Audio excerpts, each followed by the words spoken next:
இன்றைய இறை சிந்தனை. நான் நல்லதொரு போராட்டத்தில் ஈடுபட்டேன், என் ஓட்டத்தை முடித்து விட்டேன், விசுவாசத்தை காத்து கொண்டேன்.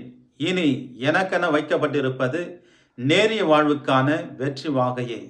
2 தீமோத்தேயு 4 அதிகாரம் இறை வார்த்தைகள் 7-8. அன்பர்களே, திருத்தூத பவுல் அவருடைய வாழ்க்கையில் எண்ணற்ற துன்பங்களை அவர் எதிர்கொண்டார். ஆனால் அவர் வாழ்க்கையில் கசப்பாகவில்லை.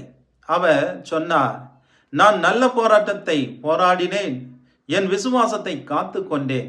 இன்று உங்கள் வாழ்க்கையிலும் துன்பங்கள் இருக்கலாம், ஆனால் தேவன் இன்றும் உங்களை வழிநடத்தி கொண்டிருக்கின்றார். உங்கள் விசுவாசத்தை காத்து கொள்ளுங்கள். அதனால் உங்கள் சந்தோஷத்தையும் உங்கள் ஆசீர்வாதத்தையும் மீண்டும் பெற்றுக்கொள்ளுங்கள் என்று. ஜெபம்.